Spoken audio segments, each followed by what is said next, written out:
सकल भीगने गए दूर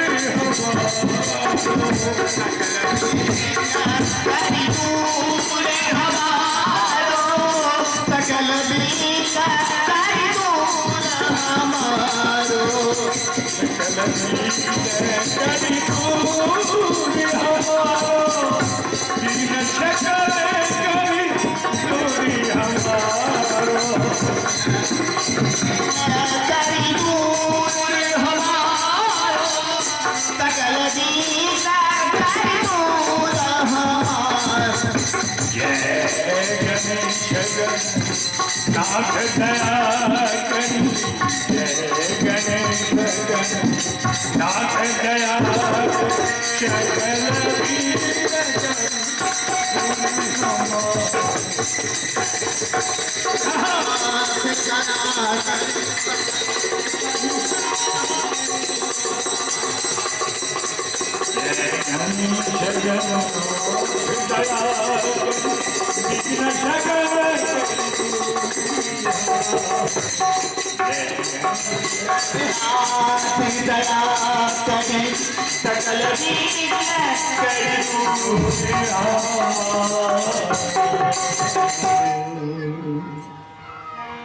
सिद्धदाता गणेश की जय।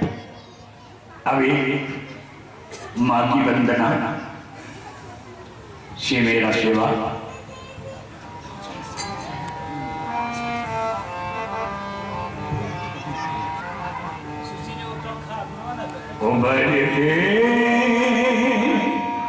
दीना वागनी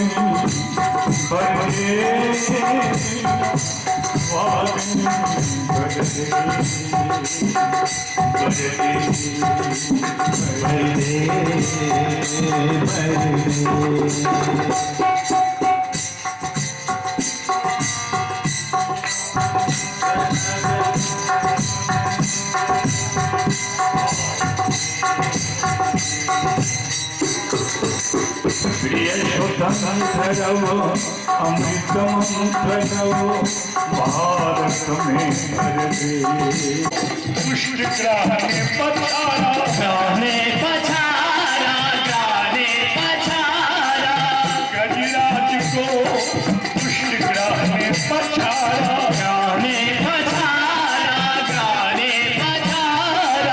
गजराज ने रो रो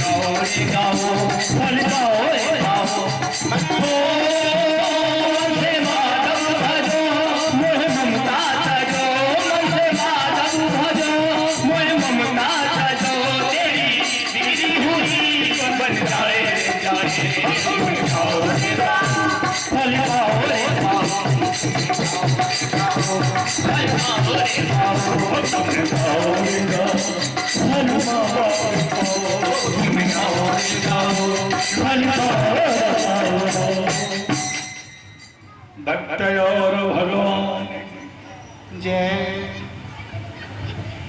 तनी घटूंगे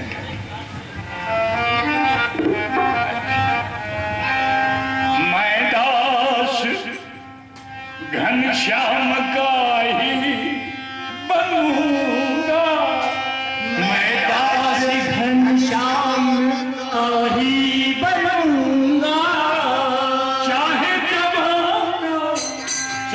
जमाना चुप जाओ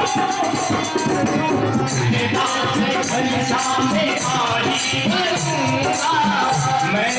घनश्याम का ही बनूंगा, चाहे जमाना छूटी जाए,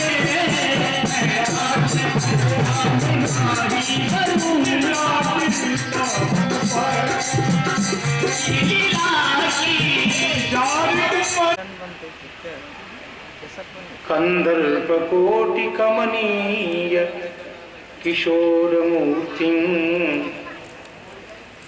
पूर्तिं मनोरथ भुवां भज जानकीशम्। यत्र यत्र रघुनाथ कीर्तनं तत्र तत्र कृतमस्तकाञ्जलिं बाष्पवारि परिपूर्णलोचनं मारुतिं नमत राक्षसान्तकम्। गंगातरंगरमणीय जटाकलापं गौरी निरंतर विभूषितवामभागं नारायण प्रियमनंगमदापहारम् वाराणसीपुरपतिं भज विश्वनाथम्। देवी प्रपन्नार्तिहरे प्रसीद प्रसीद मातर्जगतोऽखिलस्य प्रसीद विश्वेश्वरि पाहि विश्वं त्वमीश्वरी देवी चराचरस्य। प्रह्लाद नारद पराशर पुंडरीक व्यासांबरीश शुक शौनक भीष्म दाल्म्यान् रुक्मांगदार्जुन वशिष्ठ विभीषणादीन् पुण्यानिमान् परम भागवतान् नमामि। सीताराम नाम रति पदरेख गतिमति जिन्हें सदा संत राम रूप में लखाते हैं। भक्त माल गाते संत देखी हर्षाते तन सेवा में लगाते जग जाल से छुड़ाते हैं। भाव को छिपाते तब भरी भरी आते जाकी साधुता कृपालुता पे हम बलि जाते। वैष्णव को सिर ताज मेरे महाराज जी के करुणा कटाक्ष बल राम गुण गाते हैं। करुणा कटाक्ष बल राम गुण गाते। श्री सीतारामचंद्र भगवान की। सीताराम सीताराम सीताराम सीताराम।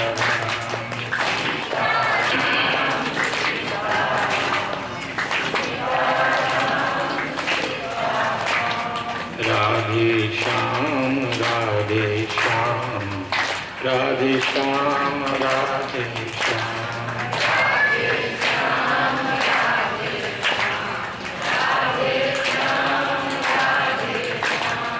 सीताराम सीताराम सीताराम सीताराम।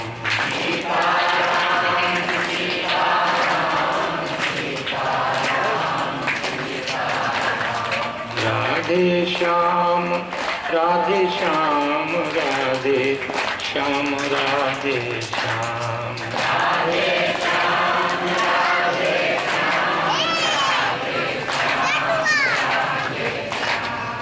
सीताराम सीताराम सीताराम सीताराम।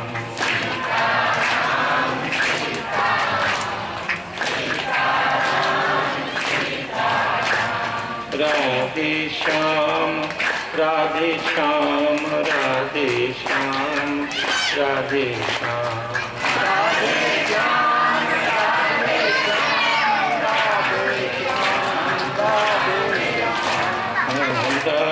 श्याम राधे श्याम राधे श्याम राधे श्याम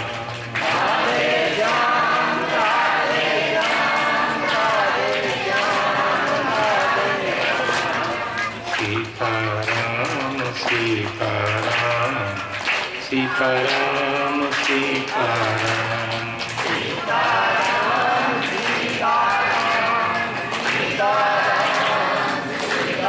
श्री सीतारामचंद्र भगवान की श्री वृंदावन बिहारी लाल श्री हनुमान जी महाराज की भवानी शंकर भगवान की श्री भक्तमाल जी की सर्व संत वैष्णव भगवान की श्रोता समाज की जय जय सीताराम। रसूली जय मोरी कौशिला तो छैया। ये राग मधुबंती है। नि स ग म प नि स स नि ध प म ग रे सा। रसूली जय मोरी मेरी बहन बैठी है, उसके सामने में ये बनाया था। अब सुधी मेरी लीजे कौशिला के छैया। छैया कहते हैं छोटे से बालक को। अब सुधी मेरी लीजे कौशिला के छैया। गिधराज की क्रिया करैया। गिधराज की क्रिया करैया। सरयू तट बिहरैया। अब सुदिली जे मोरी कौशिला को छैया। अब सुदिली जे मोरी कौशिला के छैया।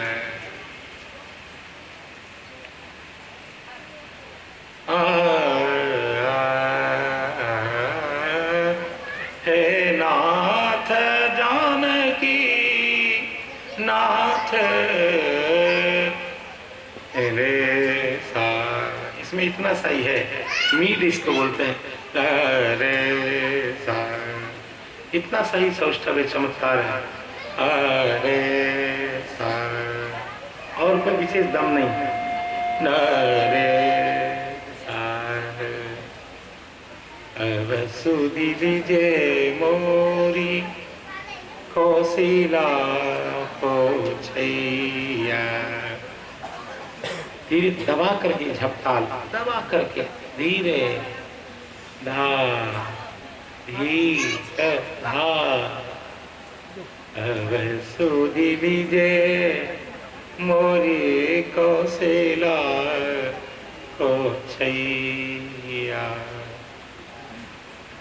भगवान श्री जानकी नाथ की, श्री जानकी माता की।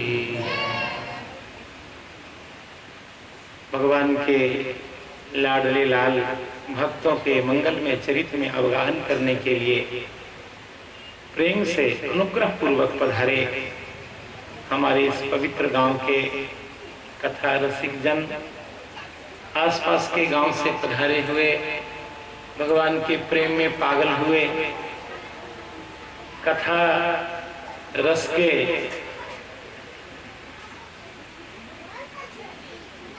उस्ताद लोग।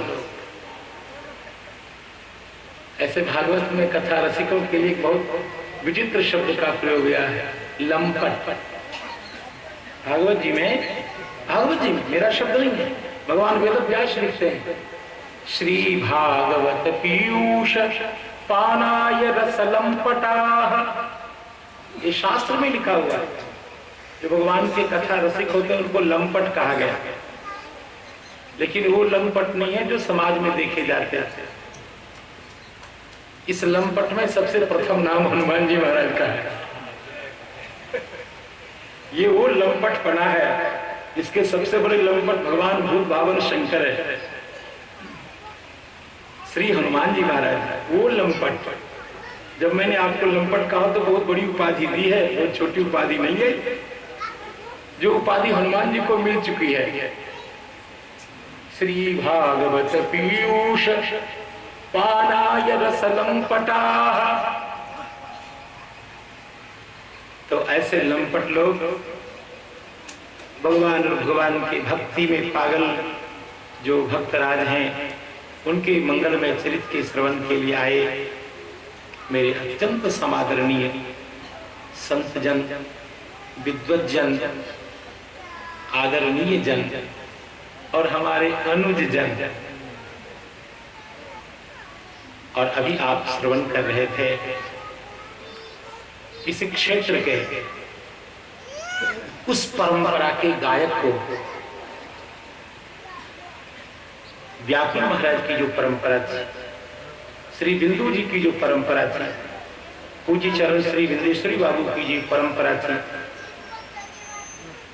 और लोकगीत को, लोक धुनों को, या यूं कहें कि फिल्म गीतों को भी भगवान के मंगल में नाम, उनके चरित्र से पवित्र कर देने की जो परंपरा थी, अर्थात फिल्म में जो सैया बलमा है, वो सैया बलमा ने फिल्म के गीतों को अपवित्र जो कर दिया था, उसको ऐसे महनीय पुरुषों ने अपने सुंदर रामकृष्ण के शब्दों को जोड़कर उसकी अपावनता को हटा करके उस फिल्म के गीतों को गंगा जी के जल के समान पवित्र बना दिया। और ऐसे महापुरुषों में अन्यतम, मैंने आपको एक दिन और बताया था, आज फिर दोहरा रहा हूं। जब मैं बहुत छोटी अवस्था में था तो मेरी इच्छा होती थी कि हम भी गावें। इस जन्म में तो नहीं हो सका, दूसरी बार कहीं भारतवर्ष में जन्म मिलेगा और कहीं मेरा छोटा भाई मेरा बड़ा भाई बनेगा तो उससे सीखूंगा। मेरा छोटा भाई कहीं मेरा बड़ा भाई बन गया तो वो सीखूंगा उससे। अभी भी सीखता हूं, लेकिन अभी थोड़ा डांट डपट के सीखता हूं, उसी को डांट लगा देता हूं। अरे यहाँ बोलो। अच्छा बताओ, केदार पहली बार जो आप सुन रहे थे वो राग केदार से प्रभावित था। पहला मैं उस समय स्नान कर रहा था, और जब दूसरा भजन हुआ तो मैं संध्या कर रहा था। राग केदार एक भक्त का परम प्रिय राग, संभव होगा ठाकुर जी चाहेंगे तो नरसिंह जी की कथा जब सुनाऊंगा तो नरसिंह जी महाराज ने भगवान को इसी केदार राग के कारण बांध लिया था। केदार राग में कान्हा रे मनमोहन कान्हा रे, हमारी कंठ की स्थिति का आप अनुमान लगा सकते हैं। परम निरंजन है दुख भंजना कान्हा रे, कंठ शोभे मोतियन की माला और संग ब्रज की बाला कान्हा रे। ये राग केदार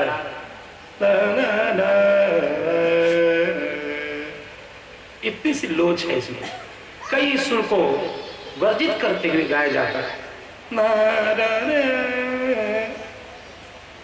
बहुत सारे संगीत इसी राग पे गाए गए, बनाए गए, और बहुत सुर में। आप बताओ, जिनका परिवार ही संगीत में डूबा हो, ठीक वैसे जैसे चाशनी में रसगुल्ला, तो बहुत ही सुंदर पवित्र परिवार, बहुत सुंदर। बताओ, भगवान से आप लोग कामना करें ऐसा ही पवित्र परिवार आपको मिले कि कोई नाल बजाने वाला हो, कोई मंजीरा बजाने वाला हो, और कोई सुर में गा रहा हो, और सुनने के लिए परम रसिया भगवान श्री सीताराम जी हो सामने। श्री किशोरी जी मुस्कुरा मुस्कुरा करके गायक को देख रही हो, बहुत सुंदर बउआ गा रहा है, उनकी करुणा कटाक्ष से आप स्नात हो रहे हो, तो ऐसा जीवन यदि हो तो क्या बात है। तो मैं निवेदन कर रहा था, जो बचपन में इच्छा थी मैं भी कुछ सीखूं, लेकिन मुझे नहीं कहना चाहिए। मेरे परम पूज्य पिताजी महाराज, जिनकी कृपा से मेरे जीवन में सब कुछ, तो वो संगीत तो बिल्कुल नहीं जानते थे, लेकिन उनकी इच्छा थी कि बच्चा गावे तो क्या दिक्कत है। तो मैं हारमोनियम लाद करके और अपने घर से स्कूल के आगे वाले उस आश्रम पे, मैं आश्रम इसलिए कहूंगा क्योंकि एक साधना स्थली है, उसको डेरा कहना, दलान कहना, उसका अपमान करना, वो एक आश्रम के जैसा था। और मैं वहां गया था, लेकिन उन्होंने अंदाज लगा लिया कि तो महाबेसुरा आदमी है, और कहा कि इसको तो कुछ आता ही नहीं है, इसको उसे। लेकिन इसके बाद भी समय दे करके उन्होंने थोड़ी अंगुली पकड़वाई, ये सा है, ये रे है। तो ऐसे पूज्य चरण श्री भोला बाबू, जो हमारे पिताजी के समान पूजनीय है,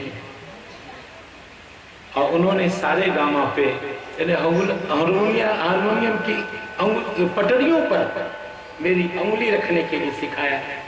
तो मेरे गुरु के स्थान पर है, शास्त्र में लिखा है, जिससे आपने एक अक्षर भी प्राप्त किया हो, तो संसार में कोई ऐसी वस्तु नहीं है जो देकर के आप उसके ऋण से उऋण हो सकते हो। एकाक्षर प्रदाता च। तो यदि ये बता दिया ये सा है, ये रे है, तो उनकी बड़ी कृपा, और उनके संगीत को सुन सुन करके मैं बड़ा हुआ। तो आज उनके ही सुंदर ललित स्वरों में हम भगवान के मंगल में गुण का श्रवण कर रहे थे, बड़े स्नेह से। जैसे अपने बउआ का कोई आदर करता हो, वैसे बड़े स्नेह से दर्शन देने के लिए गए थे जहां मेरा निवास है। हमने कहा मैं तो आपका बच्चा, मैं तो बच्चा हूं आपका, आप इतना स्नेह कर रहे हैं, तो आपने जो मेरी प्रशंसा की है वो मेरी प्रशंसा नहीं है, आप आशीर्वाद देने आए हैं कि आप ऐसा बनिए। मैं वैसा हूं तो नहीं, लेकिन यदि आपके मुख से निकल गया तो कभी न कभी बन जाऊंगा। आपके जैसे संत सत्पुरुष के मुख से निकला हुआ वचन भगवान परिपूर्ण करते हैं। तो अभी तो मैं वैसा नहीं बना जैसा आप बता रहे हैं, लेकिन ठाकुर जी चाहेंगे तो आपकी वाणी को सत्य करने के लिए भगवान वैसा बना देंगे। और फिर उन्होंने कहा कि मैं आज भगवान की सेवा करना चाहता हूँ। तो मेरी इच्छा तो उसी समय हो गई थी यहाँ आ जाना, लेकिन धैर्य नहीं रहा। मेरा समय 6 बजे से, उचित ये था कि मैं 6 बजे आऊं, लेकिन धैर्य टूट गया। और फिर मैं दौड़ा दौड़ा भागा भागा आ गया।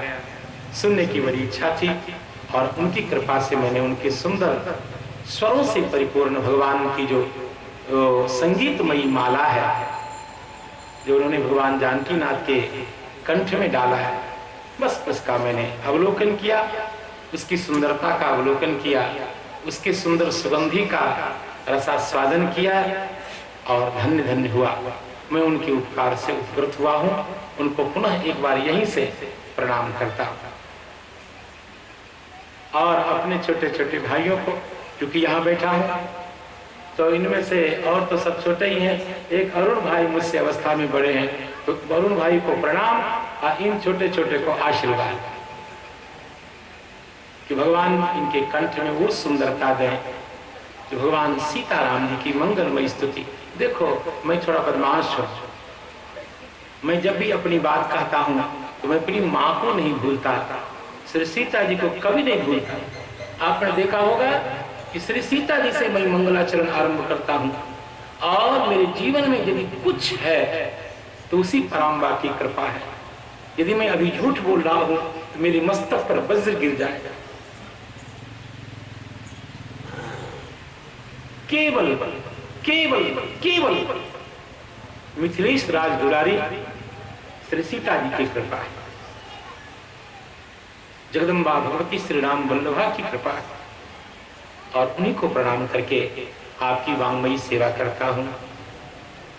सब द्वारन को छोड़ के आयो तेरे द्वार, माँ मिथिलेश्वर नंदिनी मेरी ओर निहार। अपने अपने घरन की सब काहू को पीर, तुम्हें पीर सब घरन की धन्य धन्य रघुवीर। श्री सीताराम चंद्र भगवान की। भक्त भक्ति भगवंत गुरु चतुर्नाम बपु एक, इनके पद वंदन किए नाशय विघ्न अनेक। मंगल आदि विचार रह वस्तु न और अनूप, हरि जन को यश गावते श्री हरिजन मंगल रूप। सब संतन मिल निर्णय कियो, मति श्रुति पुराण इतिहास। भजिवे को दोई सुघर, कह हरिदास।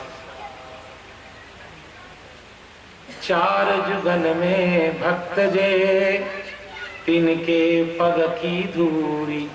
सर्वस सिर धरि राख्यूं, मेरे जीवन मूरी।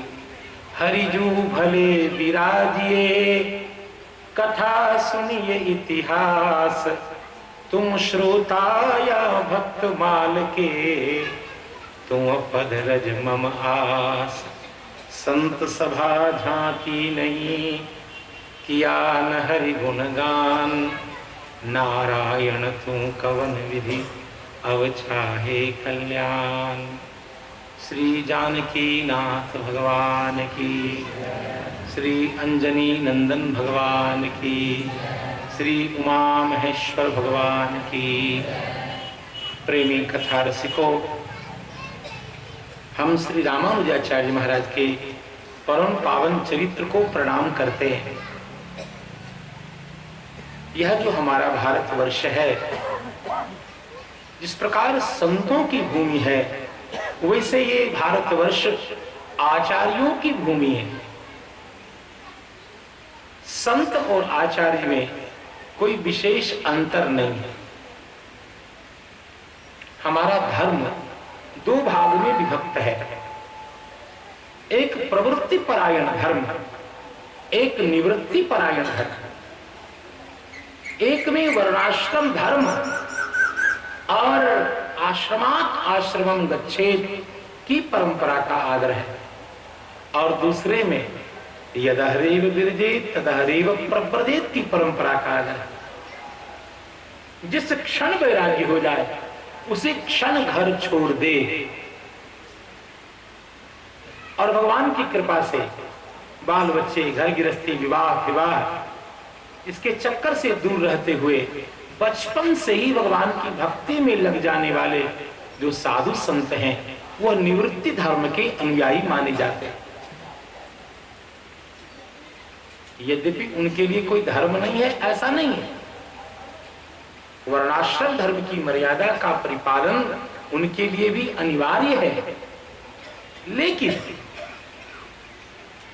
इतना तो विशेष है कि उन्होंने गारस्थ में प्रवेश नहीं किया और बचपन से ही भगवान के भजन में अपने को लगा दिया। ठीक वैसे जैसे सनकादिक ऋषि लग गए, हनुमान जी महाराज लग गए, श्री नारद जी महाराज लग गए।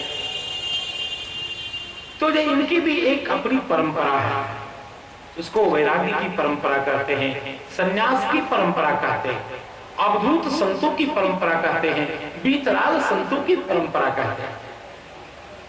और एक परंपरा ऐसी है जिसमें गृहस्थ होते हैं और गारस्थ जीवन में रहकर, बाल बच्चों में रहकर, वहां की अनुकूलता और प्रतिकूलता में रहकर, अब भगवान ने जैसे जीवन को, जैसा जीवन दिया है उसी में रहते हुए घर में भगवान की स्थापना करके और उनकी पूजा करते हुए, स्वयं को नहीं पत्नी को भी, बाल बच्चों को भी, लो लो भगवान की आरती करो, लो चरणामृत लो, लो भगवान की भी माला बनाओ, लो ठाकुर जी के तुलसी दल ले आओ। कल्पना करिए कि पति संध्या वंदन कर रहा हो, पत्नी ने पारखा कमनिया करके रख दिया हो, भगवान सीताराम जी की पूजा करनी है, पत्नी चंदन घिस रही हो, बेटी तुलसी दल उतार रही हो, बालक भगवान के लिए फूल लाने के लिए गया हो, एक बच्चा भगवान के लिए फूल की माला बना रहा हो और पिता भगवान के लिए आरती कर रहा हो। कैसा पवित्र गारस्थ जीवन रहा होगा। ऐसा नहीं सोचना चाहिए कि जो गृहस्थ होते हैं सब संसार में फंसे ही होते हैं। नहीं नहीं, नहीं। कुछ ऐसे गृहस्थ भी होते हैं जो बाल बच्चों के साथ भगवान के चरणों में लगे होते हैं। ऐसा पवित्र गारस्थ जीवन हो तो कोई ज्यादा कष्ट की बात नहीं है। यद्यपि एक बात सत्य है कि गारस्थ है तो काजल की कोठरी में कैसे वो सयानो जात, काजल की एक रेख लागी है तो लागी है, कठिनाई तो होती है। अब मान लीजिए कोई वैष्णव गृहस्थ है, आज भगवान सीताराम जी का उत्सव है घर में, आज स्वामी जी की जयंती है, आज हनुमान जी की जयंती है, आज श्री जानकी नवमी है और कहीं से निमंत्रण आ गया समधी के यहाँ से, तो अब क्या होगा? ठाकुर जी की जयंती मना दें या समधी की जगह नौता पूरने जाए? कठिनाई तो होती है गारस्थ जीवन में। भगवान की भक्ति में अनेक विघ्न भी आते हैं, लेकिन यदि अनासक्त होकर पद्म पत्र भी वाम भाषा, जैसे कमल जल में ही रहता है लेकिन जल से निर्लिप्त रहता है, संसार को छोड़कर कहां जाओगे बताओ, कहां जाओगे? पहले तो क्या होता था कि पर्वत वन आदि एकांत में दिखते थे, मिलते थे, लेकिन अब तो पैसे वाले लोगों ने वहां भी पिकनिक जगह बना दी। आप जाइए बद्रिकाश्रम, आप जाइए तीर्थ स्थान, तो वहां पैसे वालों ने बड़े बड़े होटल बना दिए, बड़े बड़े। श्री अयोध्या जी की सुंदरता भी नष्ट करने पे तुल गए लोग पैसे वाले। अरे इन सेठों के पास क्या है? पैसा है, अब पैसा आकर के साधु संत मठ महंत को दे देते हैं। अब क्या हुआ? महंत लोग माला फेरना छोड़ करके ईटा की कैसे सेक रहा है, सीमेंट कितने रुपए किलो है, अब इसके चक्कर में। पहले झोपड़ी में रहते थे, झोपड़ी में रहते गृहस्थ लोग भी जाते थे। देखो भैया अयोध्या आए हो, हनुमानगढ़ी दर्शन करो, सरयू माता का स्नान करो, कनक भवन दर्शन करो, 2-3 संतों की कथा प्रवचन सुनो और जय जय सीताराम घर घर। ज्यादा दिन रहने की जरूरी नहीं, बस जो कुछ चढ़ाना है चढ़ा दो, जय सिया राम, चलो। अब क्या हुआ कि पैसे वाले लोगों ने होटल बना लिया, अमुक बड़े बड़े स्थान बना लिए, तो देखने में तो लगता है कि भौतिक दृष्टि से बड़ा विकास हो गया, लेकिन जो भजनानंदी संत थे, जो झोपड़ी में रहकर एकांत में, स्वामी कर्पात्री जी अयोध्या जी आते थे तो केवल लाखपति से बात करते थे। स्वामी कर्पात्री जी महाराज जब अयोध्या जी आते थे, जब श्री किला में ठहरते थे, श्री लक्ष्मण किला, और केवल श्री सीताराम जी के विवाह का गीत सुनते थे, अंदर से बड़े रसिक थे। स्वामी जी किनके भक्त थे? अखंड श्री कर्पात्री जी, ये देखने की इच्छा हो, जानने की इच्छा हो तो स्वामी कर्पात्री जी एक आंतरिक चिंतन उस ग्रंथ में पढ़िए। तो कहते थे भैया अयोध्या जी में लाखपति हों, मैं उनका दर्शन करना चाहता हूं। आप समझ गए? जो 1 लाख राम नाम रोज जपते हैं उन्हीं को लाखपति समझते थे, और सब तो खाकपति हैं, उनको क्या देखना है? जो 1 लाख रोज राम नाम जपते थे, जब जब उस समय केवल उन्हीं का दर्शन करते थे, अन्य तो बंद रहते थे। तो ऐसे ऐसे भजनानंदी संत, जो माधुकरी वृत्ति से जीने वाले संत, जो खाक चौक में भजनानंद में डूबे हुए, और जो रामानंद संप्रदाय की त्याग की परंपरा है, त्यागी महात्यागी की परंपरा है, अवधूत वृत्ति से भगवान की उपासना करने की परंपरा है, पूर्ण भस्म धारण करके जो सुतीक्ष्ण जी महाराज की परंपरा, जो सर्वांग ऋषि की परंपरा, उस परंपरा को आगे बढ़ाने वाले संत लोग थे, एकांत में भजन करते थे। अब पैसे वालों ने रूप विद्रूपित कर दिया। हमको रास्ता भले साफ दिखाई दे, लेकिन वह और कम दिखाई देता है जो झोली में हाथ रख करके सीताराम सीताराम कहते हुए पागल भाव से विचरण करने वाले, अयोध्या की गलियों में घूमने वाले। अरे अयोध्या की गलियों में सनकादिक ऋषि घूमते हैं, भगवान महादेव घूमते हैं, कागभूषणी जी घूमते हैं, ब्रह्मा जी आते हैं तो अपनी कमंडलू में अयोध्या जी की धूली को ले ऐसे रख करके जाते हैं। 1 महीने का राशन लेकर जाते, अपनी कमंडलू में ब्रह्मा जी महाराज अयोध्या की धूली लेकर के जाते हैं, और रोज उस धूली का तिलक लगाते हैं ब्रह्मा जी। 1 महीने तक फिर आते हैं, सरयू स्नान करते हैं। ऐसी दिव्य भूमि अयोध्या। निवृत्ति धर्म परायण संत रहते हैं।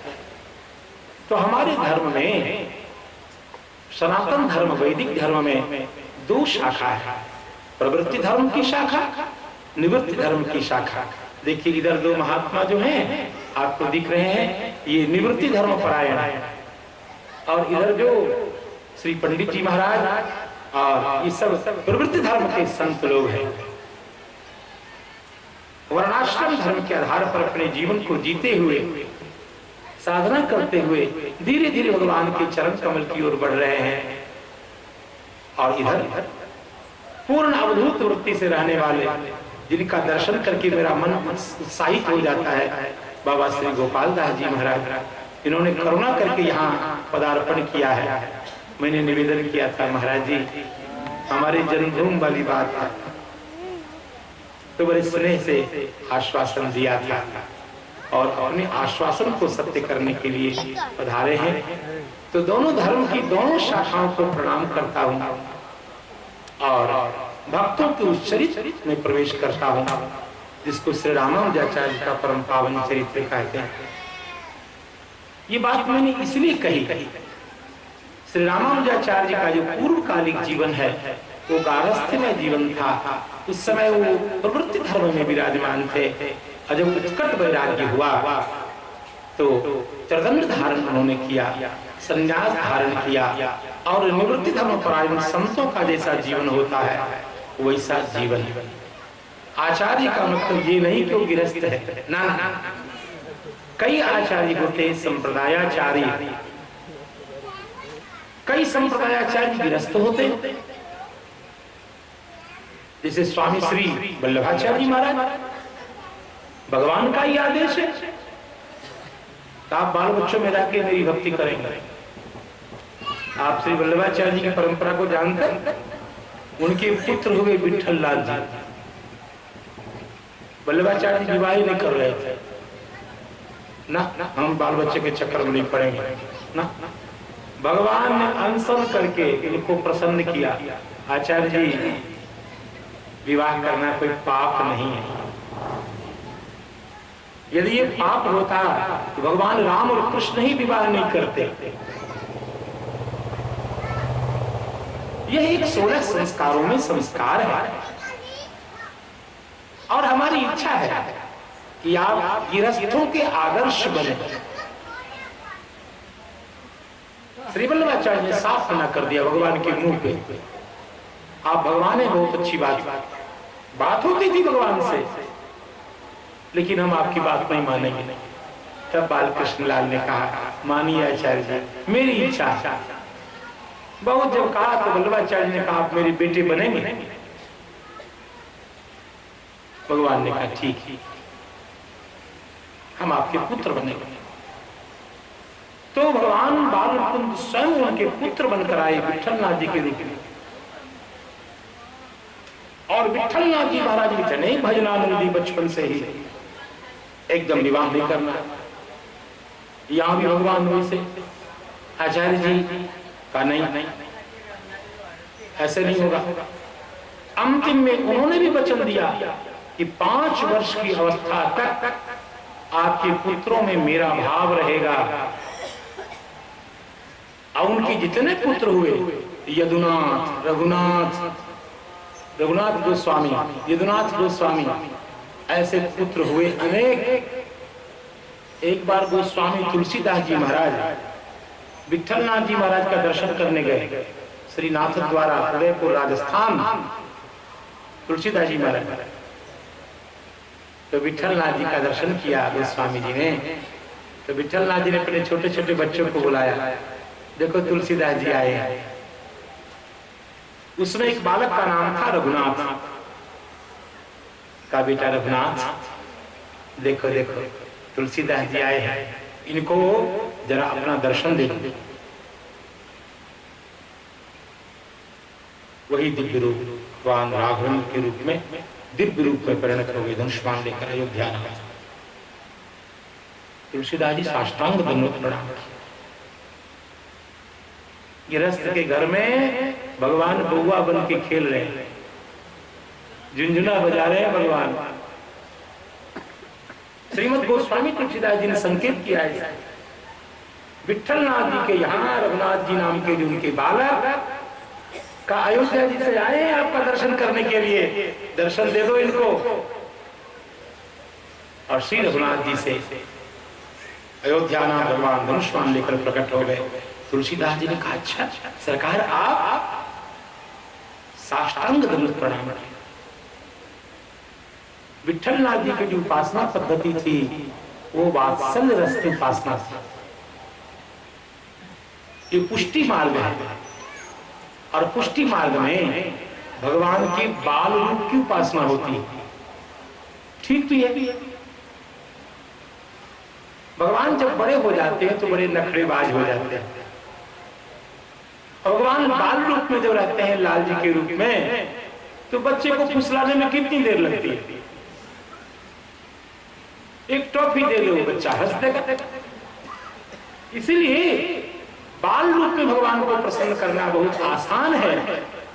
ऐसा मानकर के श्री वल्लभाचार्य महाराज ने अपनी पुष्टि मार्ग परंपरा में बाल मुकुंद भगवान की ही उपासना पद्धति रखी। आज आप जाइए पुष्टि मार्ग में तो वहां भगवान के आगे झुनझुना, हाथी, घिरनी, खिलौना, यही सब। और जो पुजारी होंगे भगवान के आगे घिरनी नचाएंगे, झुनझुना बजाएंगे, यही वहां की उपासना है पुष्टि मार्ग। हम नाथ द्वारा गए हुए दर्शन करने, चौपासनी में गए थे दर्शन करने, और वहां बाल कृष्ण भगवान की भगवान को बालक के रूप में एक बार क्या हुआ, उनके सभी बालकों का विवाह हुआ। एक बार मणिहारी आया, मणिहारी आई चूड़ी बेचने के लिए। तो विठलनाथ जी ने कहा, जाओ जाओ अंदर, हमारी पुत्र वधुएं हैं, उनको चूड़ी पहना। तो मणिहारी अंदर गई, पहले आती थी, और मणिहारी ने चूड़ी पहनाई। 7 पुत्र थे, और 7 पुत्र वधु को चूड़ी पहना दी। 7 नहीं, एक और पुत्र वधु आ गया और उसको भी पहना दिया। तो मणिहारी ने कहा, महाराज जी 8 बहुएं हैं, इतने रुपए लगेंगे, दीजिए। तो विठलनाथ जी ने कहा कि 8 कैसे हो गए, हमारे बेटे जब 7 हैं और हमारी बहू तो 7 ही होगी। कहा नहीं, 8 को मैंने पहना है, 8 को आप 8 का पैसा लीजिए। और तब कहा नहीं, मैं तो जानता हूँ 7 है हमारी बहू, कोई बात नहीं, तुम 8 ले लो, तुम्हारी इच्छा है, एक ज्यादा लेने की ले लो। रात में स्वप्न हुआ, राधा रानी ने कहा, मैं आपकी बहू नहीं, मैं आपकी बहू, आप भगवान मुकुंद को जब बालक समझते हैं तो मैं आपकी बहू नहीं हूं, मैंने चूड़ी पहनी थी। ऐसे ऐसे भगवान के भाव में भरे हुए भक्त होते हैं। श्री भगवती राधा रानी ने मनिहारिन के हाथ से चूड़ी पहनी और तो भैया कहा नहीं जा सकता कौन गिरस्थ भगवान की किस कृपा से युक्त है, कौन विरक्त संत भगवान के किस भाव से भरे हुए हैं।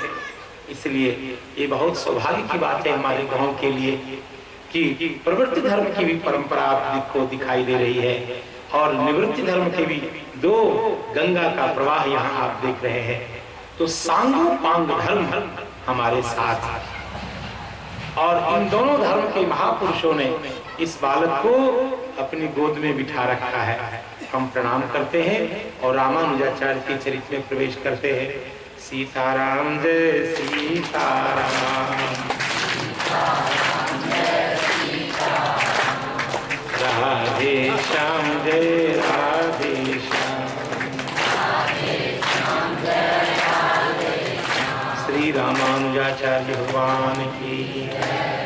श्री रामानुजाचार्य महाराज ने दंडित स्वामी के अभिमान का मर्दन किया, उनकी प्रतिभा को कुंठित कर दिया। जैसा कि वरदराज भगवान ने कहा, श्रीरंग भगवान ने कहा आचार्य जी घबराइए नहीं, ये आपसे परास्त होगा और परास्त ही नहीं होगा, आपका चेला बनेगा। 16वें दिन के शास्त्रार्थ में ऐसा लग रहा था कि श्री रामानुजाचार्य शास्त्रार्थ में इनसे हार जाएंगे और तब रामानुजाचार्य आए भगवान के पास। क्योंकि जोरावर भक्त हैं, भगवान से एकदम आमने सामने बात करते हैं और आवश्यकता पड़ने पर भगवान को डांट भी देते हैं। क्योंकि बलराम जी वाला मूड आ जाता है। जैसे बलराम जी महाराज शेष थे और भगवान मधुसूदन को डांट देते थे। अरे जब कथा सुना ही देता हूं, जब श्री रुक्मिणी जी का हरण करके भगवान चले और रुक्मिणी जी के भाई रुक्मी भगवान से युद्ध करने को उतारू हो गए और भगवान ने इतनी बाण वर्षा की कि रुक्मी को परास्त किया और बाद में रुक्मी को बांध दिया। भगवान मारने को उद्यत हो गए। तब दाऊ जी ने डांटा, अरे कन्हैया ये क्या करते हो, रुक रुक। भगवान सहम गए, आखिर कैसा भी है तुम्हारा साला है। दाऊ जी ने डांट दिया भगवान को। दाऊ जी बड़े भाई, तो रामानुजाचार्य तो बड़े भाई वाले मूड में आ जाते हैं तो ठाकुर जी को भी डांट देते हैं और ठाकुर जी सहम जाते हैं। हमने भेजा है, धर्म के इतने बड़े आचार्य हैं, भगवान उनका आदर करते, आदर ही नहीं करते। जब इन्होंने त्रिदंड धारण किया तो इनके लिए भगवान ने पालकी भेजी आचार्य जी का सम्मान करने के लिए। और भगवान को जब डांट डपट लगाई आचार्य जी ने, तब भगवान ने कहा आचार्य जी घबराइए नहीं, कल ये आपसे परास्त होगा और आपका बनेगा चेला और आप इसको वैष्णव बना लीजिए। और वही हुआ।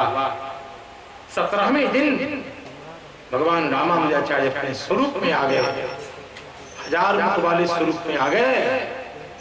1000 मुखों से जब वेद मंत्र की झरी निकलने लग गई प्रमाण के रूप में, जब मुख से वेद मंत्र की मानो ज्वाला निकलने लग गई, तब वो त्रिदंडी स्वामी घबरा गया और चरण में गिरा। भगवान भगवान हम जान गए आप साधारण नहीं, आप परमात्मा की कोई विशेष विभूति हैं, हम आपकी शरण ग्रहण करते हैं, हमें आप भवपाश से मुक्त कर दीजिए, संसार के इस दावानल से दग्ध होने से हमें बचा लीजिए। तब स्वामी जी ने स्वीकार किया। यहाँ तक की कथा आपने श्रवण की। अब रामानुजाचार्य तीर्थाटन करने जा रहे हैं जो जगत गुरु टाइप के लोग होते हैं, बड़े स्तरीय महात्मा होते हैं, वो अलग अलग तीर्थों में जाकर के तीर्थों को पवित्र करते हैं। गृहस्थ लोग तो तीर्थ में जाकर के पवित्र होते हैं। जो गृहस्थ लोग हैं, बाल बच्चेदार हैं, वो तीर्थ में जाकर के स्वयं को पावन करते हैं। लेकिन जो विरक्त महात्मा होते हैं, वो तीर्थों को पवित्र करते हैं। कहां लिखा है भागवत जी में, भवद विधाः भागवताः तीर्थी भूता स्वयं प्रभो तीर्थी कुर्वन्ति तीर्थानि स्वान्तस्थेन गदावृता। आप जब गंगा जी में स्नान करने जाते हैं तो कैसे जाते हैं? हमें पता है। पहले आप डोल डाल हो लिए, प्रभाती कर लिया, और फिर लोटा लिए, कपड़ा लिए, चल दिए। गंगा जी में स्नान करने जा रहे हैं। लेकिन सही साधु, जिसको गंगा जी में स्नान करने की विधि का ज्ञान है, वो पहले अपने स्थान पर ही स्नान करता है और फिर गंगा जी में स्नान करने जाता है। वो जानता है कि गंगा जी में मलिन शरीर नहीं डालना चाहिए। ऐसे वैष्णवों के दर्शन के लिए गंगा जी लालायित रहती है। जब भगीरथ महाराज ने कहा, माता जी चलिए चलिए, हमारे पूर्वजों का उद्धार करना है, तो गंगा माता ने कहा, नहीं नहीं, दो समस्या है मेरे सामने। एक तो मेरे वेग को धारण कौन करेगा? मैं जब स्वर्ग से भगवत धाम से उतरूंगी, यदि मेरे वेग को रोकने वाला कोई नहीं मिले तो मैं धरती को खोदकर पाताल चली जाऊंगी, तो तुम्हारे तो काम आऊंगी नहीं। समस्या नंबर एक। और समस्या नंबर दो ये है कि संसार के पापी लोग जब मुझ में स्नान करेंगे और उनके पाप से मैं मलिन हो जाऊंगी, तो मैं अपने पाप को कहां रखूंगी? तो भगीरथ महाराज ने कहा, माता जी आपकी दोनों समस्या का समाधान है। पहली समस्या के समाधान के रूप में भोले बाबा है, वो आपको धारण करेंगे। और दूसरी समस्या का समाधान ये है कि संसार के गृहस्थ बाल बच्चेदार जिनको आपको स्नान करने की विधि का ज्ञान नहीं है, वो स्नान करेंगे, अपना मल, अपनी अपावनता, पाप आप में धोएंगे। तो क्या संसार में केवल गृहस्थ ही है? विरक्त महात्मा भी हैं। तो उनके स्पर्श से आप मलिन हो जाना, और महात्मा लोग जो स्नान करेंगे तो आप पवित्र हो जाना, बस मामला ठीक हो जाए। साधवो न्यासन शांता ब्रह्मिष्ठा लोक पावना हरंत हम तेंग संगा। ऐसे ऐसे संत आप में जो स्नान करेंगे तो आपकी सारी मलिनता दूर हो जाएगी, आपकी अपावनता को भी दूर कर देंगे। क्यों? देश वास्ते अगदित हरि, उनके हृदय में भगवान की प्रत्यक्ष मूर्ति विद्यमान होती। परम पावन कारक हरि उनके संयंग में विद्यमान होते हैं। जब उनके अंग का संग आपको प्राप्त होगा माता जी, तो आप स्वतः निष्पाप हो जाएंगे। तो भैया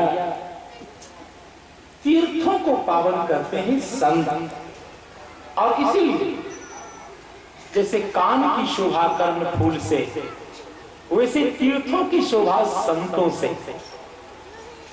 जहां संत नहीं है वो तीर्थ नहीं है। तो तीर्थों को पावन करने के लिए आचार्य लोग, विद्वत जन, महापुरुष लोग, ब्रह्मिष्ठ जन विचरण करते हैं। श्री रामानुजाचार्य महाराज तीर्थों में विचरण करने के लिए चले, वैष्णव धर्म का प्रचार करने के लिए, अपनी दिनचर्या को दिखा करके वैष्णवों को कैसे जीवन जीना चाहिए शिक्षा देने के लिए। आचार्य का जीवन केवल फोटो खींचने के लिए नहीं होता। साधु का बैठना, साधु का उठना, साधु का बोलना, सब एक उपदेश है। देखो वो कैसे बैठे, कई लोग बैठे।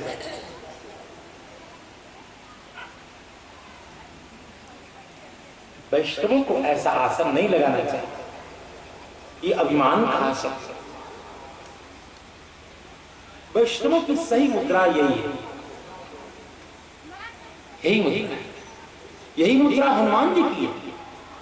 हनुमान जी से बड़ा संसार में कोई वैष्णव अभी तक जन्म ही नहीं लिया। हनुमान जी कभी ऐसे बैठते हैं, ये दर्प की मुद्रा है। एक बार मैं प्रबोधक ब्रह्मचारी जी के आश्रम में पढ़ रहा था, दिल्ली में बसंत गांव में संकीर्तन भवन में। तो आप जानते हैं भूमिहार वाला संस्कार था, ऐसे बैठा था और महाराज जी बैठे थे ऊपर और वो यहां से इशारा कर रहे थे और हम समझते कहा ऐसे अंतिम में उनको डांटना पड़ा, पैर नीचे करो। छोटा सा विद्यार्थी ऐसे बैठा, साधु को सिखाना पड़ता है। महाराज जी ने फिर बाद में बुला के प्यार से बताया कि जहां अपने से एक भी बड़ा आदमी बैठा हो, अपने से एक भी बड़ा आदमी, चाहे वो अवस्था में हो, चाहे तपस्या में हो, चाहे ज्ञान में हो, अनेक प्रकार के वृद्ध होते हैं, वयोवृद्ध, ज्ञान वृद्ध, तपोवृद्ध, वहां ऐसे ही बैठना चाहिए। साधु की एक एक चेष्टा, उसका देखना, उसका बोलना, उसका हरिनाम संकीर्तन करना, ये सब विनम्रता से परिपूर्ण होना चाहिए। वैष्णव का जीवन संसार के लिए आदर्श हो, उनको देख करके लोग सीखे। आचार्य जो होते हैं वो अपनी चेष्टा से, अपने व्यवहार से संसार को शिक्षा देने के लिए उत्तीर्ण होते हैं। रामानुजाचार्य तीर्थ में विचरण कर रहे हैं सबको शिक्षा देने के लिए। कहां पहुंचे? सबसे पहले वेंकटेश भगवान का दर्शन करने। वेंकटेश भगवान का नाम आपने सुना होगा, यही है तिरुपति बालाजी। तिरुपति बालाजी, तिरुपति का मतलब जानते हैं आप? ये आंध्र प्रदेश की भाषा है, इसको तेलुगु कहते हैं, तेलुगु। और तेलुगु में तिरु कहते हैं श्री जी को, तिरु कहते हैं श्री जी को। तिरुपति मतलब श्रीपति, बस, कोई टेढ़ा अर्थ नहीं। जो श्री जी के पति हैं उनको तिरुपति कहते हैं। तिरुपति बालाजी मतलब श्रीपति बालाजी, लक्ष्मीपति बालाजी। और उनकी जो प्राणवल्लभा है जगन माता श्री पद्मावती। कथा क्या है? श्री पद्मावती जी में और भगवान में प्रेम हो गया। ये कोई नया है क्या? ये अनादिकाल से श्री और श्रीमान जी हैं। तो पद्मावती जी ने कहा कि मुझसे विवाह करना है तो आपको मेरे पिता को इतना पैसा देना पड़ेगा। देखो एक विचित्र प्रकार की परंपरा की बात कर रहा हूं। और मेरे पिता मेरे श्री विग्रह पर अनेक अलंकरण पहनाएंगे, इसके लिए पैसा आपको देना पड़ेगा। मेरे श्रृंगार की सामग्री आपके पैसे से आएगी। कहानी सुना रहा हूं वहां की तिरुपति परंपरा की। और भगवान के पास उस समय पैसा नहीं था, तो श्री भगवान ने कुबेर से ऋण लिया। ये रसिया है, विवाह के बिना इनका मन नहीं मान रहा था। पद्मावती जी से ऋण लेकर के विवाह किया। विवाह हो गया तो भगवान के ऊपर ऋण चढ़ गया। अभी भी लोग जो हुंडी में पैसे डालते हैं वो इसी भावना से डालते हैं कि हम भगवान को ऋण मुक्त कर रहे हैं। भगवान बहुत मालदार है वहां के। बालाजी तिरुपति के ठाकुर जी क्या बात है, बहुत पैसे वाले। आंध्र प्रदेश में इन्हीं की ट्रक, इन्हीं की फैक्ट्रियां, इनकी यूनिवर्सिटी, इनके कॉलेज, कई सारी संस्थाएं भगवान चलाते हैं।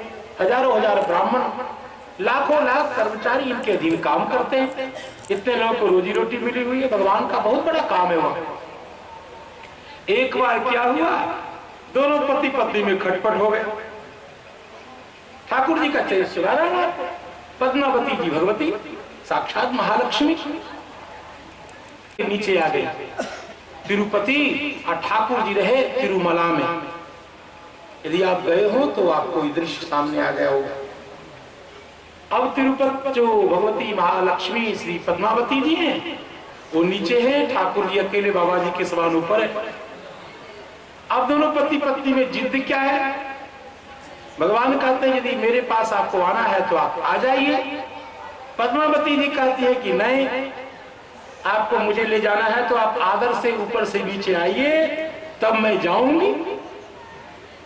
इसी खेचम तालीम में दोनों पति पत्नी अलग रह रहे हैं। आज आप जब बालाजी तिरुपति का दर्शन करेंगे तो यही दृश्य वहां मिलेगा आपको। वहां का लड्डू प्रसाद बड़ा प्रसिद्ध है, बड़े बड़े विद्वान वहां विराजते हैं तिरुपति में। मैंने भी बहुत काल तक अध्ययन किया तिरुपति में। श्री रामानुज दर्शन का अध्ययन यह वही की कृपा है। तो श्री रामानुजाचार्य महाराज वहां पधारे, वेंकटेश भगवान को प्रणाम किया और वहां के वैष्णवों को धर्म का उपदेश किया, वैष्णव धर्म का उपदेश किया, भागवत धर्म का उपदेश किया। श्री प्रियादास जी से प्रेरित होकर के श्री संत जन कहते हैं कि कैसे रामानुजाचार्य महाराज आगे बढ़े। यतिवर विविध तीर्थ करियाय, यतिवर अनेक तीर्थों में भ्रमण किया। वर्ष भर वेंकट गिरि पर धाय, रहे जहां शैल पूर्ण गुरुदेव, पढ़े तिन ते रामायण वेद। पहले क्या होता था, एक एक विषय के गुरुजी अलग अलग होते थे। भागवत का अध्ययन किसी अन्य गुरुजी से, मंत्रार्थ किसी अन्य गुरुजी से और रामायण किसी अन्य गुरुजी से पढ़ते थे रामानुजाचार्य जी। एक बहुत बड़े विद्वान थे तिरुपति में जिनका नाम था शैलेश पूर्ण स्वामी। ये भी यमुनाचार्य के शिष्य थे और उनके चरणों में बैठकर दंड लेने के बाद रामायण का अध्ययन किया। रामायण का मतलब समझे, वाल्मीकि रामायण। ये रामायण नहीं जो आप पारायण करते, ये तो गोस्वामी जी की रचना, गोस्वामी जी से बहुत पूर्व की कथा है। इस समय तुलसीदास जी महाराज का प्राकट्य नहीं हुआ था, उससे पहले शैलेश पूर्ण स्वामी जी के पास जाकर रामानुजाचार्य ने रामायण का रहस्य जानता। रामायण का रहस्य क्या है? कोई आपसे पूछे कि रामचरितमानस का रहस्य क्या है? रामचरितमानस के दो रहस्य हैं, एक प्रतिपाद्य रहस्य, एक साधन रहस्य। प्रतिपाद्य रहस्य भगवान श्री सीताराम जी है और साधन रहस्य भगवान की विमल भक्ति है। परम रहस्य क्या है? भगवान की शरणागति। बस रामचरितमानस की आत्मा क्या है? राम शरणागति।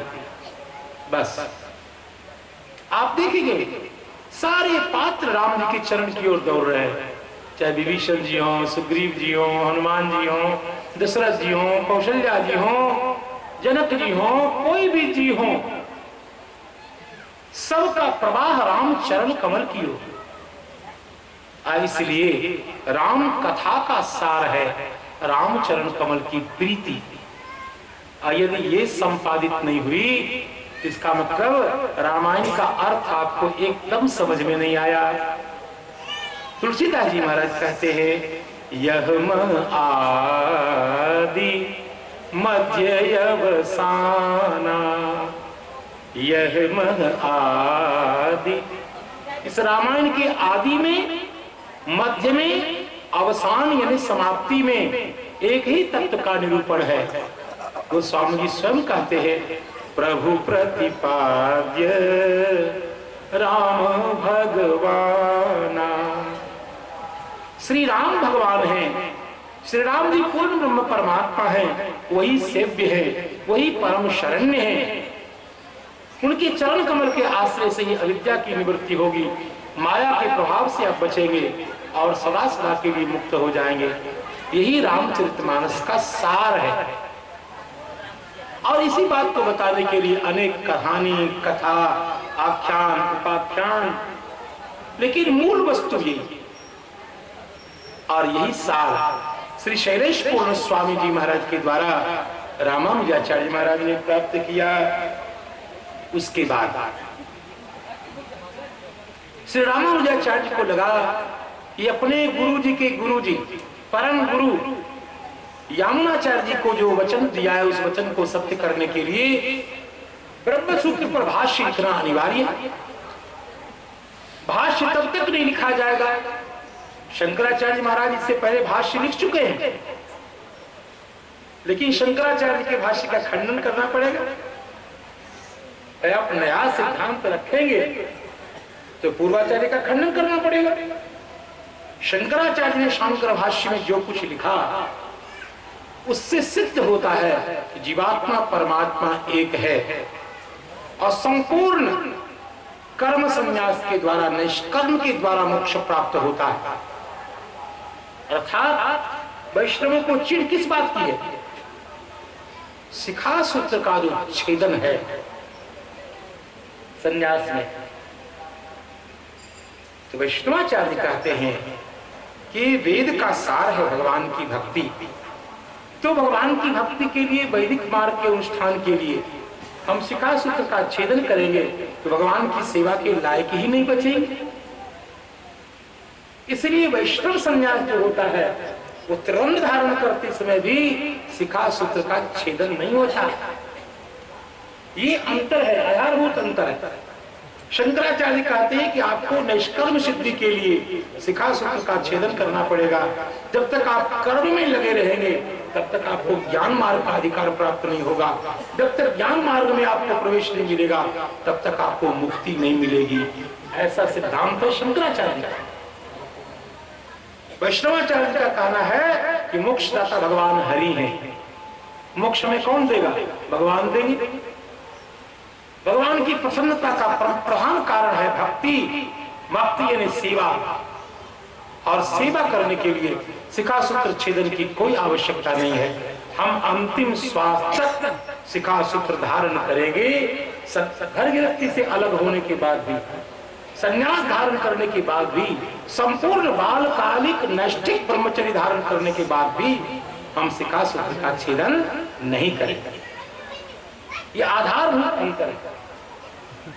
और इसलिए वैष्णवों में जो सन्यासी होते हैं, त्रिदंड धारण करते हैं, वो शिखा सूत्र छेदन नहीं करते। और इसका खंडन करने के लिए शंकराचार्य के द्वारा प्रतिपादित शांकर भाष्य के सिद्धांत का खंडन करने के लिए ब्रह्म सूत्र की नई व्याख्या अनिवार्य है। और इसी के लिए श्री रामानुज स्वामी पहुंचे शारदा पीठ। शारदा पीठ कहाँ है? यदि आपने दक्षिण भारत की यात्रा की हो तो आपको समझ में आवे, एक श्रृंगेरी मठ है। अब ये बात कहनी तो नहीं चाहिए, चारों शंकराचार्य, चार शंकराचार्य हैं प्रामाणिक। आजकल तो पता नहीं कितने शंकराचार्य हो गए। वाराणसी में भी शंकराचार्य, हरिद्वार में भी शंकराचार्य, और ये तो यहां तक कि सिमरिया घाट में भी शंकराचार्य। बताओ, जबकि आदि शंकराचार्य महाराज ने अपने 4 प्रधान शिष्य बनाए और 4 को ही त्रिदंड दिया। जो 4 मुख्य पीठ है वही शंकराचार्य है, मूल शंकराचार्य। उसमें एक पीठ है श्रृंगेरी पीठ, क्योंकि मुझे चारों शंकराचार्य से वैयक्तिक परिचय है। और चारों शंकराचार्य को अब ये कहना तो बहुत बड़ी धृष्टता होगी,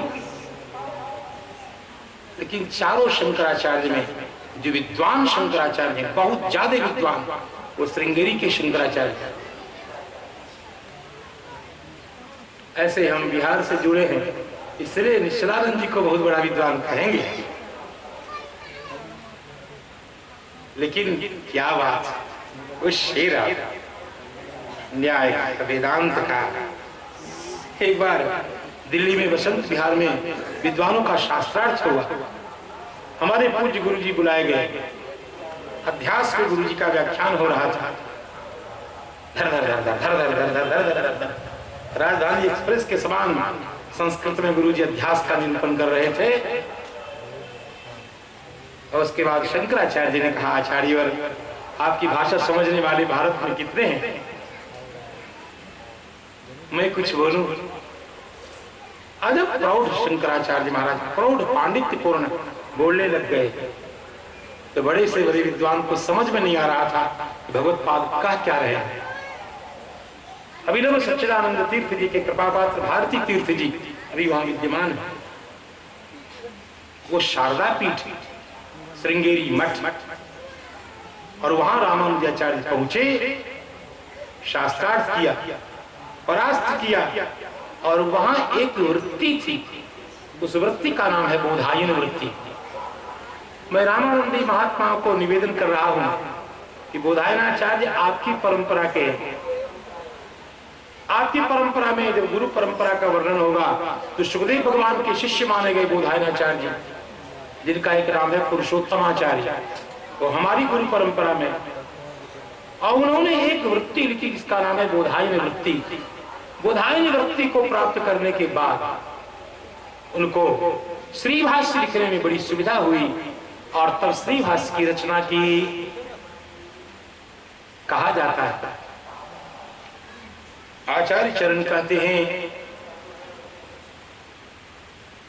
वहां से श्रीभाष्य प्राप्त किया। बोधायन वृत्ति प्राप्त करने के बाद बोधायन वृत्ति लेकर के तो चले, लेकिन शंकराचार्य के अनुयायियों ने बलपूर्वक बोधायन वृत्ति छीन ली। कई हमारी चीज है, आप नहीं ले जा सकते। तब रामानुजाचार्य उदास हो गए। इसी वृत्ति के आधार पर तो भाष्य लिखा जाना था। तब आचार्य जी का एक शिष्य कुरेश स्वामी ने कहा, सरकार चिंता नहीं करिए, मुझे एक बार रात में 1 घंटे के लिए वृत्ति को देखने का अवसर मिला, और आपकी चरण कमल की कृपा से पूरी की पूरी वृत्ति मुझको याद हो गई 1 घंटे में। और आप चिंता नहीं करिए, इनको ले जाने दीजिए। और जो स्वामी जी के सामने उन्होंने कहा, हे गुरुवर यतिराज प्रभु कीजिए नहीं विषाद, ज्यों की त्यों इस ग्रंथ की पंक्ति पंक्ति मुझे याद। पंक्ति पंक्ति मुझे याद है। और जब ऐसा रामानुजाचार्य ने सुना, विष्णु सुनायु गुरुवर के ही में हुए अति हुलास। रामानुजाचार्य महाराज के हृदय में परम उल्लास हुआ कि शिष्य हो तो ऐसा हो, गुरु की चिंता मिटा दे। और कुरेश स्वामी ने पूरा याद कर लिया, श्रवण करा दिया, कोमा पूर्ण विराम के साथ उनको याद। पूरे 1 घंटे में उसका ऐसा पारायण किया, 1000 पेज का वो ग्रंथ, 1000 पृष्ठ का वो ग्रंथ था। भगवती शारदा की कृपा से, भगवती वीणा पाणी की कृपा से, भगवती जो वीणा को पणित करती हुई, विपंची को नादित करती हुई संपूर्ण जगत को विद्या प्रसार करती है, ऐसी पराम्बा भगवती सरस्वती माता की कृपा से ऐसी प्रतिभा, ऐसी बुद्धि प्रकट हो गई। 1000 पेज के ग्रंथ को 1 घंटे में याद कर लिया। और गुरु जी से कहा, गुरु जी चिंता नहीं करिए, कोमा पूर्ण विराम के साथ ही पूरा ग्रंथ मुझको याद है, मैं लिखवा दूंगा। जब हमारे देश में यवनों की द्वारा हमारे आर्ष ग्रंथ की होली जलाई जा रही थी, कहा जाता है यह जो तक्षशिला और नालंदा है, यहाँ हमारे धर्म ग्रंथ जब जलाए गए तो 6-6 महीने तक ग्रंथ जलते रहे, इतने सब ग्रंथ थे। कई ग्रंथों को चुरा चुरा करके विदेश के लोग ले गए, यवन लोग ले गए, और वहां जो वैज्ञानिक रहस्य थे उनका अध्ययन करके अनेक प्रकार के आविष्कार किया। चलिए, इसका श्रेय उन्हीं को जाए। तो एक बार सुना गया कि श्रीमद् भागवत ग्रंथ लुप्त हो गए, अब संसार में भागवत ग्रंथ नहीं है। श्री वृंदावन धाम के एक पुनीत ब्राह्मण, बुजुर्ग ब्राह्मण ने कहा, संसार के लोगों को, हिंदुओं को चिंता करने की कोई आवश्यकता नहीं है। मैंने बचपन में 18,000 श्लोकों को याद कर लिया था, मुझे पूरा भागवत याद है, मैं लिखवा दूंगा। क्या दिक्कत है? ये देश ब्राह्मणों का देश है, भले कोई पैसा वाला हो जाए, खुदकने लगे, आप उस ब्राह्मण के ऋण से ऋण हो सकते?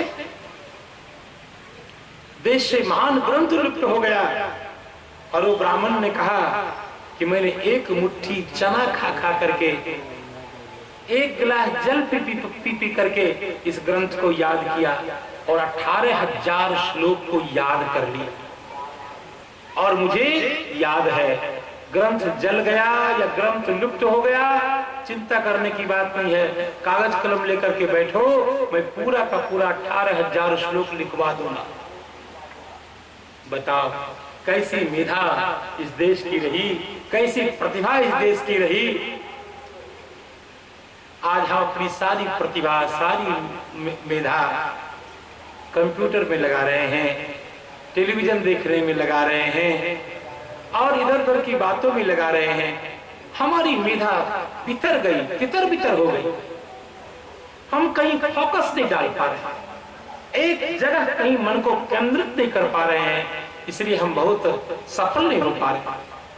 हम अपनी क्षमता को फैला दिए। पहले जमाने के ऋषि मुनि अपने चित्त को केंद्रित करके एक जगह स्थिर करते थे, और उसमें बहुत दूर तक लंबी यात्रा करते थे, चरम लक्ष्य को प्राप्त कर लेते थे। ऐसे पूरे स्वामी ने कहा, भगवान आप चिंता न करें। उसी ग्रंथ के आधार पर श्री रामानुजाचार्य महाराज ने अनेक ग्रंथ लिखे। वेदार्थ संग्रह नाम का ग्रंथ लिखा, जो उपनिषदों का व्याख्यान है।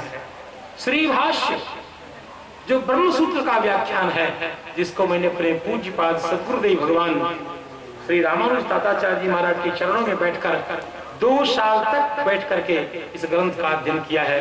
ग्रंथ का नाम है श्री भाष्य।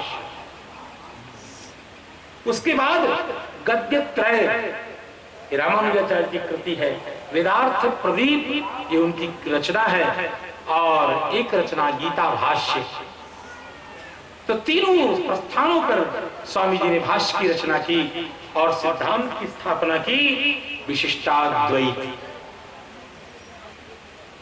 याम मुनि के वचन जो दीने, यतिवर ग्रंथ अनेकन कीने, विशिष्टाद्वैत दिव्य सिद्धांत, उपनिषद गीता अरु वेदांत, भाष्य करी किए विवादी शांत। होने लग्यो श्री वैष्णवता को खूब प्रचार प्रसार, होने लग्यो श्री वैष्णवता को खूब प्रचार प्रसार।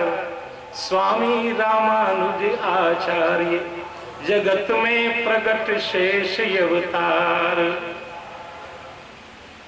इसके बाद जब भाष्य की रचना कर दी गई, तो उस भाष्य को पढ़कर के भगवती सरस्वती माता परम प्रसन्न हो गई।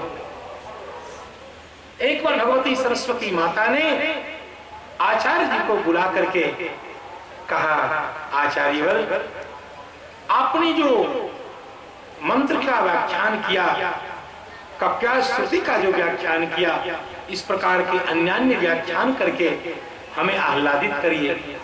जब श्री रामानुजाचार्य महाराज ने पराम्बा के चरणों में वंदन करके जो वेद मंत्रों का व्याख्यान आरंभ किया, तो सरस्वती माता परम प्रसन्न हो गई।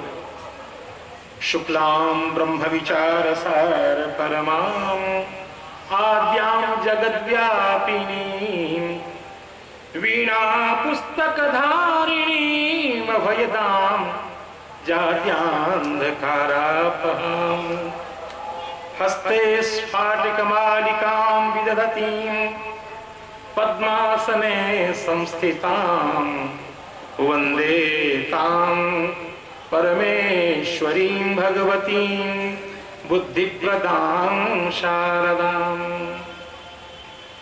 वीणाधरे विपुलमङ्गलदानशीले भक्तार्तिनाशिनी विरञ्चि हरीश वन्दे कीर्तिप्रदेखिल मनोरथदे महारे विद्याप्रदायिनि सरस्वती नौमि नित्यम्। इस प्रकार खूब सुंदर स्तुति करके भगवती पराम्बा के सामने जब वेद मंत्रों का व्याख्यान आचार्य चरण ने आरंभ किया तो हृष्ट होकर के सरस्वती माता ने कहा, आचार्य चरण, श्री भाष्यकार आप हैं और आपको भाष्यकार की उपाधि मैं दे रही हूं। भगवती शारदा अम्मा ने आचार्य चरण को भाष्यकार की उपाधि प्रदान की। ये बहुत बड़े सौभाग्य की बात है। सरस्वती जी किसी को उपाधि प्रदान करें, प्रसन्न होकर उनकी मेधा पर, उनकी प्रतिभा पर। ऐसे ही एक बार विष्णुपुरी स्वामी जी के गुरु जी महाराज श्री चैतन्य महाप्रभु के पास पहुंचे और चैतन्य महाप्रभु साक्षात श्री कृष्ण के अवतार हैं। श्री कृष्ण प्रेमावतार हैं श्री चैतन्य महाप्रभु। और वाराणसी से तोतापुरी जी पहुंचे और लगे संस्कृत को झाड़ने। अनेक महाकाव्यों की रचना की, बड़े बड़े वैशिष्ट के साथ काव्य की रचना की और चैतन्य महाप्रभु के सामने आए। कहा, आचार्य जी, आप जिस विषय में कहें उस विषय में मैं काव्य की रचना कर सकता हूं। चैतन्य महाप्रभु ने उनके अभिमान को सुन करके मुस्कुरा करके कहा, आचार्य जी, आप समर्थ हैं, आप ऐसा कर सकते हैं, लेकिन मैं तो भगवान नंदनंदन को जानता हूं। आप उचित समझें तो भगवान नंदनंदन की ललित लीला का वर्णन करें। 70-75 श्लोकों में उन्होंने श्लोक बना दिया और दंभ के साथ उन्होंने कहा, महाप्रभु जी, ये श्लोक मैंने बनाया है, मेरे विचार से यदि आप इसमें कोई कमी निकालें। वाह! तो श्री महाप्रभु जी ने कहा, भगवान का चरित्र, इसमें क्या कमी निकालना है, ये तो बहुत सुंदर है, लेकिन आपने जब कह दिया कि आप कमी निकालें, इसकी काव्यात्मक त्रुटि को निकालें, तो ठीक है, मैं एक बार दृष्टिपात करता हूं। और जब उन्होंने अनेक कमियां निकाल दी, व्याकरण के स्खलन निकाल दिए, तब उनका अभिमान चूर्ण चूर्ण हुआ।